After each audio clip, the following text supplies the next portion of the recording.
Hello friends, direction E learning YouTube ചാനലിൻ്റെ പുതിയൊരു വീഡിയോയിലേക്ക് സ്വാഗതം.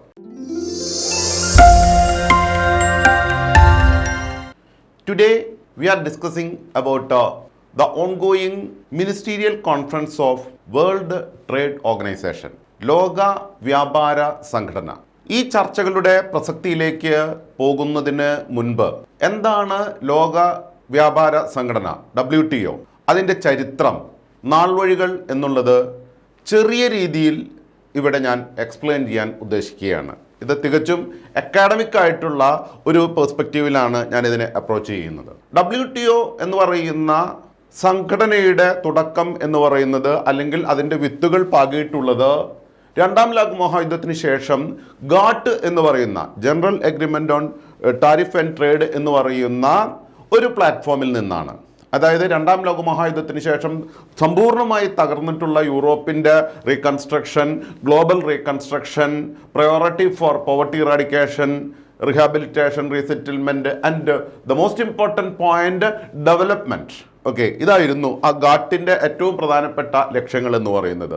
ഗാട്ട് ചർച്ചകളുടെ ദീർഘമായ ചർച്ചകളിൽ കൂടിയാണ് പിന്നീട് ഈ WTO വേൾഡ് ട്രേഡ് ഓർഗനൈസേഷൻ എന്ന് പറയുന്ന സ്ഥാപനത്തിൻ്റെ ശരിയായ രൂപത്തിലേക്ക് വരുന്നത്. കൃത്യമായിട്ട് പറയുകയാണെങ്കിൽ മറാക്കേഷ് കോൺഫറൻസ്, മൊറോക്കോയിൽ നടന്ന മറാക്കേഷ് കോൺഫറൻസിന് ശേഷം 1995 ജനുവരി 1 തീയതിയാണ് വേൾഡ് ട്രേഡ് ഓർഗനൈസേഷൻ സ്ഥാപിതമാവുന്നത്.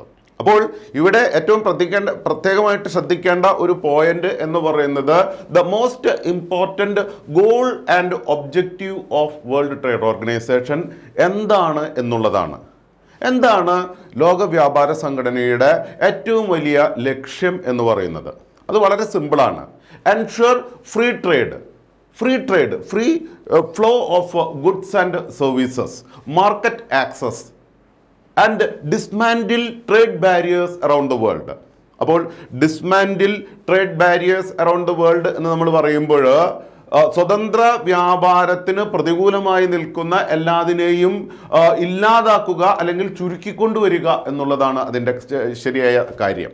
അപ്പോൾ അടുത്ത പോയിന്റ് എന്ന് പറയുന്നത് എന്താണ് ഏറ്റവും വലിയ ട്രേഡ് ബാരിയർ എന്നുള്ളതാണ്. ഏറ്റവും വലിയ ട്രേഡ് ബാരിയർ ഒന്ന് ടാരിഫ്സ് ആണ്. ഓക്കെ, നികുതിയാണ് അല്ലെങ്കിൽ ചുങ്കങ്ങളാണ്. ഓക്കെ, അപ്പോൾ എന്തുകൊണ്ടാണ് ഈ പറയുന്ന ടാരിഫ്സ് പ്രത്യേകിച്ചും അണ്ടർ ഡെവലപ്ഡ് കൺട്രീസ് ഇൻസ്റ്റാൾ ചെയ്ത് വെച്ചിട്ടുള്ളത്? പ്രത്യേകിച്ചും അവരുടെ ഡൊമസ്റ്റിക് മാർക്കറ്റിനെ പ്രൊട്ടക്റ്റ് ചെയ്യാൻ വേണ്ടിയിട്ടാണ്.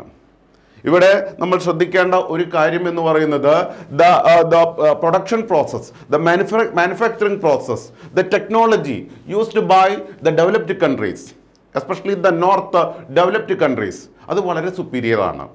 ആ ഒരു ടെക്നോളജിയുമായിട്ടും ആ ഒരു മാനുഫാക്ചറിങ് ടെക്നിക്സുമായിട്ടും ഒരിക്കലും കോമ്പറ്റ് ചെയ്യുവാൻ, ഒരു ഈക്വൽ സ്റ്റാൻഡിങ്ങിൽ കോമ്പറ്റ് ചെയ്യാൻ നമുക്ക് സാധിക്കില്ല. അല്ലെങ്കിൽ അണ്ടർ ഡെവലപ്ഡ് കൺട്രീസിലെ പ്രൊഡ്യൂസേഴ്സിന്, മാനുഫാക്ചറേഴ്സിന്, ഫാമേഴ്സിന് ആർക്കും സാധ്യമല്ല. അതുകൊണ്ടാണ് നമ്മൾ പ്രത്യേകിച്ചും ഇങ്ങനെയുള്ള trade tariffs put in place ചെയ്ത് വെച്ചിരിക്കുന്നത്. WTOയുടെ ലോങ് ടേം ആയിട്ടുള്ള ഒരു ഒബ്ജക്റ്റീവാണ് ഈ പറയുന്ന എൻഷുർ ഫ്രീ ട്രേഡ് എന്നുള്ളത്. പക്ഷേ സമ്പൂർണ്ണമായിട്ടുള്ള ഒരു 100% ആയിട്ടുള്ള ഫ്രീ ട്രേഡ് ഒരിക്കലും സാധിക്കില്ല. ഇപ്പോൾ ഈവൻ അമേരിക്ക പോലും ചൈനയിൽ നിന്നുള്ള ഫ്രീ ഫ്ലോ ഓഫ് ഗുഡ്സിനെ റെസ്ട്രിക്റ്റ് ചെയ്തിരിക്കുകയാണ്. ഇത് ഓരോ രാജ്യവും ചെയ്യുന്ന കാര്യമാണ്. ഓരോ രാജ്യത്തിനും അവരവരുടെ കാർഷിക, സാമ്പത്തിക താല്പര്യങ്ങൾ, സാമൂഹ്യ താല്പര്യങ്ങൾ സംരക്ഷിക്കുന്നതിൻ്റെ ഭാഗമായിട്ട് ഈ പറയുന്ന റെസ്ട്രിക്ഷൻസ്, ടാരിഫ്സ് എല്ലാവരും പുട്ട് ഇൻ പ്ലേസ് ചെയ്യുന്ന ഒരു യാഥാർത്ഥ്യമാണ്. പക്ഷേ ഈ യാഥാർത്ഥ്യം മനസ്സിലാക്കിക്കൊണ്ട് തന്നെ ഇതിനുള്ളിൽ നിന്നുകൊണ്ട് തന്നെ കൂടുതൽ സഹകരണത്തിനുള്ള മേഖലകൾ, കൂടുതൽ മാർക്കറ്റ് ആക്സസ്, കൂടുതൽ വിപണികൾ തുറന്നു കിട്ടുന്നതിന് വേണ്ടിയിട്ട്, കൂടുതൽ വിപണികൾ ഓരോരുത്തർക്കും തുറന്നു കിട്ടുമ്പോൾ സംഭവിക്കുന്നത് അവിടെ പുതിയ ഇൻവെസ്റ്റ്മെൻറ്റ് വരുന്നു, അവിടെ പുതിയ ടെക്നോളജി വരുന്നു, പുതിയ എംപ്ലോയ്മെൻറ്റ് ഓപ്പർച്യൂണിറ്റീസ് വരുന്നു. ഈ പറയുന്ന പട്ടിണി, ദാരിദ്ര്യ നിർമ്മാർജ്ജനത്തിൻ്റെയും വികസനത്തിൻ്റെയും പുതിയ പാതകൾ വെട്ടിത്തുറക്കുവാൻ പലപ്പോഴും ഈ മാർക്കറ്റ് ആക്സസ് എന്നുള്ളത് വളരെ പോസിറ്റീവായിട്ടുള്ള ഒരു കാര്യം കൂടിയാണ്. സത്യത്തിൽ ഇത് ഒരു ഡബിൾ എഡ്ജ് വെപ്പണാണ്. ഇതിന് വളരെ പോസിറ്റീവ് ആയിട്ടുള്ള ഒരു എലമെന്റ് ഉണ്ട്, വളരെ നെഗറ്റീവ് ആയിട്ടുള്ള ഒരു എലമെന്റ് ഉണ്ട്. നെഗറ്റീവ് എലമെന്റ് എന്ന് പറയുകയാണെങ്കിൽ, ഇപ്പോൾ ഫോർ എക്സാമ്പിൾ നമ്മൾ മാർക്കറ്റ് ആക്സസിലേക്ക് വരികയാണെങ്കിൽ, ഇന്ത്യ പോലെയുള്ള ഒരു രാജ്യം ഇപ്പോൾ ഫ്രീ ആയിട്ട് എല്ലാവർക്കും മാർക്കറ്റ് ആക്സസ് അനുവദിക്കുകയാണെങ്കിൽ സംഭവിക്കാൻ പോകുന്ന ഏറ്റവും വലിയ ഒരു ഡേഞ്ചർ അല്ലെങ്കിൽ അപകടം എന്ന് പറയുന്നത്, ഇവിടെ ഒരു പലപ്പോഴും വെസ്റ്റേൺ കൺട്രീസിൻ്റെ മാനുഫാക്ചറിങ് പ്രൊഡക്ട്സിൻ്റെ ഒരു ഡംപിങ് ഗ്രൗണ്ടായിട്ട് ഇന്ത്യ മാറും. അതുകൊണ്ട് തന്നെ നമ്മുടെ ഡൊമസ്റ്റിക് മാർക്കറ്റ് തകർന്നു പോകും. നമ്മുടെ ഫാമേഴ്സ്, നമ്മുടെ producers will be in dire straits. ഇതാണ് യാഥാർത്ഥ്യം.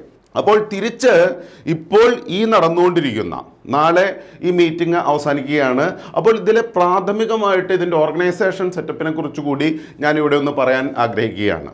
ഇപ്പോഴത്തെ വേൾഡ് ട്രേഡ് ഓർഗനൈസേഷൻ്റെ ഡയറക്ടർ ജനറൽ എന്ന് പറയുന്നത് നൈജീരിയൻ അമേരിക്കൻ എക്കണോമിസ്റ്റ് ആയിട്ടുള്ള ഒരു സ്ത്രീയാണ്. അവരുടെ പേര് എൻഗോസി ഇലേവ എന്നാണ്.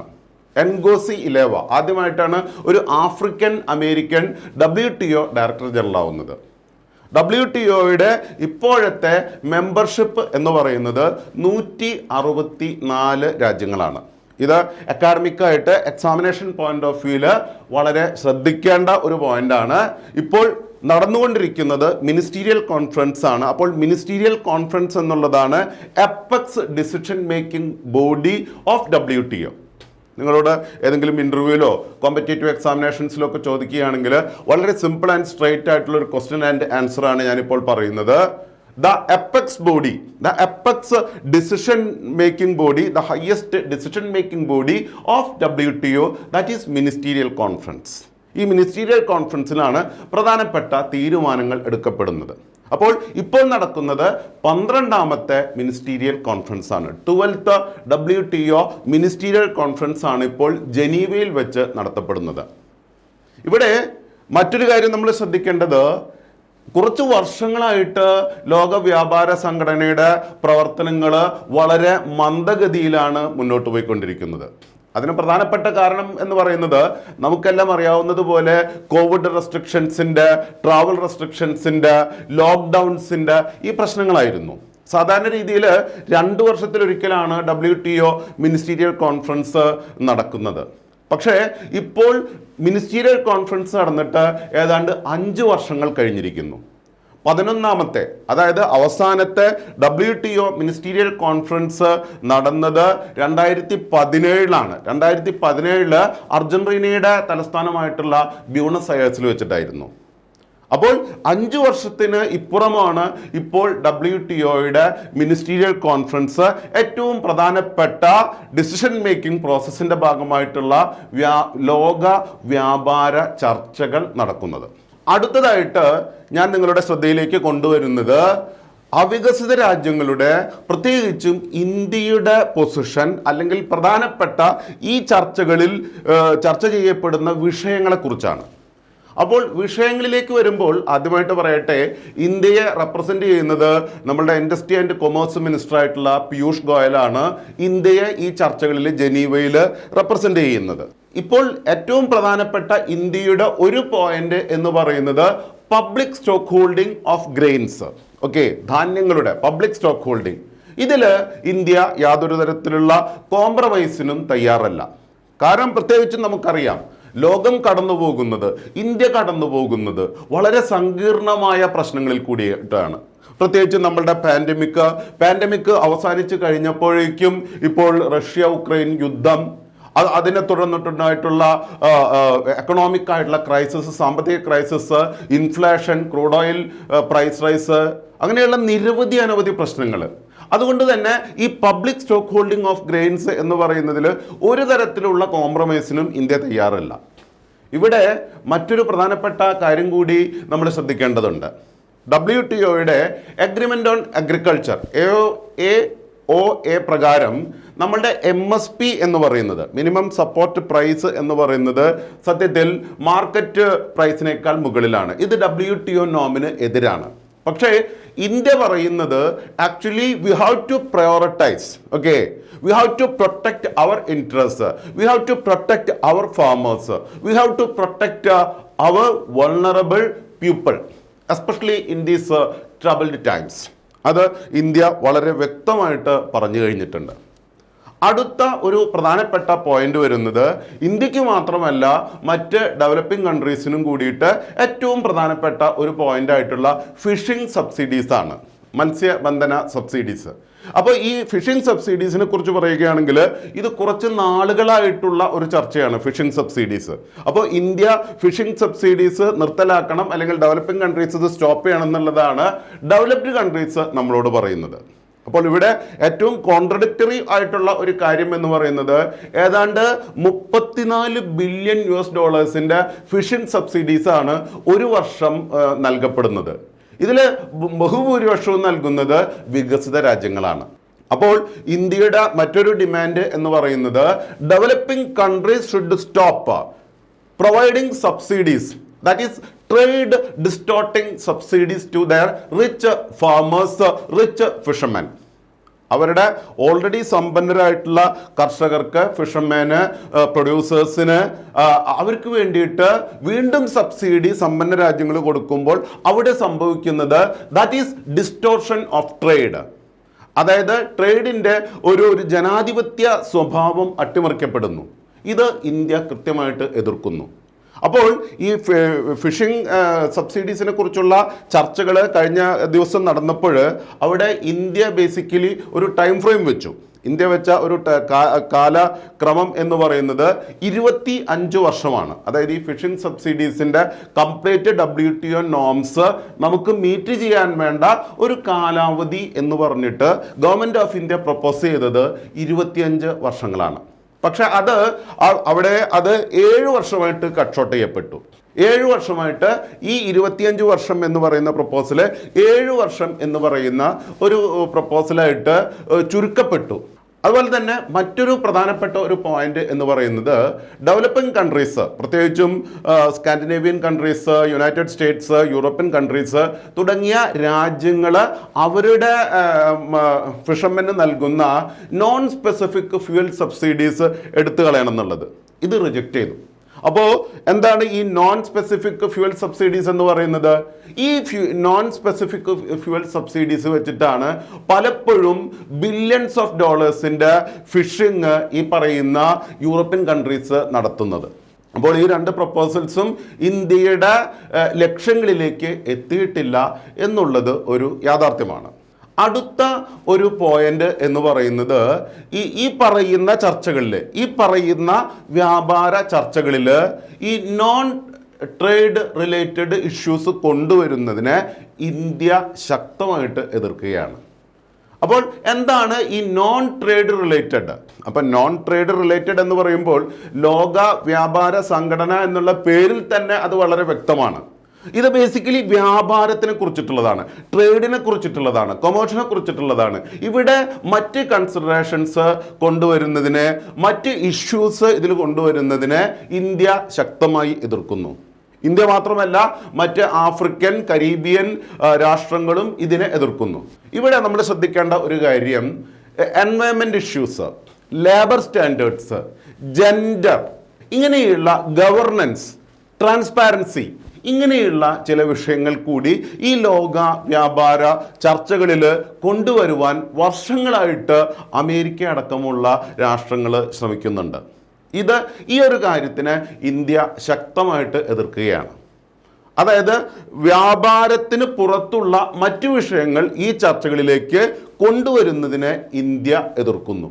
പോയിന്റ് വളരെ വ്യക്തമാണ്. അടുത്തതായിട്ട് നമ്മൾ ശ്രദ്ധിക്കേണ്ട ഏറ്റവും പ്രധാനപ്പെട്ട ഒരു കാര്യം എന്ന് പറയുന്നത് ഇപ്പോൾ അല്ലെങ്കിൽ കുറച്ച് വർഷങ്ങളായിട്ട്, പ്രത്യേകിച്ചും ഡൊണാൾഡ് ട്രംപിൻ്റെ കാലഘട്ടത്തിൽ തുടങ്ങിയിട്ട് യുണൈറ്റഡ് സ്റ്റേറ്റ്സ് ഓഫ് അമേരിക്കയെ സംബന്ധിച്ചിടത്തോളം അവർ വേൾഡ് ട്രേഡ് ഓർഗനൈസേഷൻ്റെ പ്രവർത്തനങ്ങളിൽ വളരെ വലിയ ഒരു എന്തൂസിയാസം കാണിക്കുന്നില്ല. അല്ലെങ്കിൽ അവർ തികച്ചും നിഷ്ക്രിയമായിട്ടുള്ള ഒരു രീതിയിലാണ് അമേരിക്കയുടെ WTOനോടുള്ള അപ്രോച്ച് നിൽക്കുന്നത്. ഇത് ലോക വ്യാപാര സംഘടനയുടെ പ്രവർത്തനങ്ങൾക്ക് വളരെ വിഘാതമായിട്ട് മാറിക്കൊണ്ടിരിക്കുകയാണ്. ഇവിടെ ഒരു പ്രധാനപ്പെട്ട പോയിന്റ് ഞാൻ നിങ്ങളോട് പറയാൻ ആഗ്രഹിക്കുകയാണ്. അതായത് വേൾഡ് ട്രേഡ് ഓർഗനൈസേഷൻ്റെ ഒരു ഡിസ്പ്യൂട്ട് സെറ്റിൽമെൻറ്റ് മെക്കാനിസം ഉണ്ട്, തർക്ക പരിഹാര platform. Okay, dispute settlement platform, അത് അതിൻ്റെ അപ്പലേറ്റ് ട്രൈബ്യൂണൽ എന്ന് പറയും.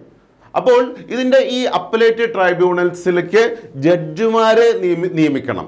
ഈ ജഡ്ജിമാരെ നിയമിക്കുന്നത് ബ്ലോക്ക് ചെയ്തുകൊണ്ട് അമേരിക്ക ഈ ഡിസ്പ്യൂട്ട് സെറ്റിൽമെൻറ്റ് മെക്കാനിസം എന്ന് പറയുന്ന ഒരു ഫ്രെയിംവർക്ക് തന്നെ നിശ്ചലമാക്കിയിരിക്കുകയാണ്, അല്ലെങ്കിൽ അത് പ്രവർത്തനരഹിതമാക്കിയിരിക്കുകയാണ്. അപ്പോൾ മൾട്ടിലാറ്ററലിസത്തിന് എതിരായിട്ടുള്ള അമേരിക്കൻ ഗവൺമെൻറ്റിൻ്റെ കൃത്യമായിട്ടുള്ള ഒരു പൊസിഷനായിട്ട്, അല്ലെങ്കിൽ ലോക വ്യാപാര സംഘടന എന്ന് പറയുന്ന കോൺസെപ്റ്റിനോടുള്ള അമേരിക്കയുടെ ലാക്ക് ഓഫ് കമ്മിറ്റ്മെൻറ്റിൻ്റെ പ്രതിബദ്ധത ഇല്ലായ്മയുടെ ഒരു ഉത്തമ ഉദാഹരണമായിട്ട് നമുക്ക് ഈ വിഷയം കാണാൻ സാധിക്കും.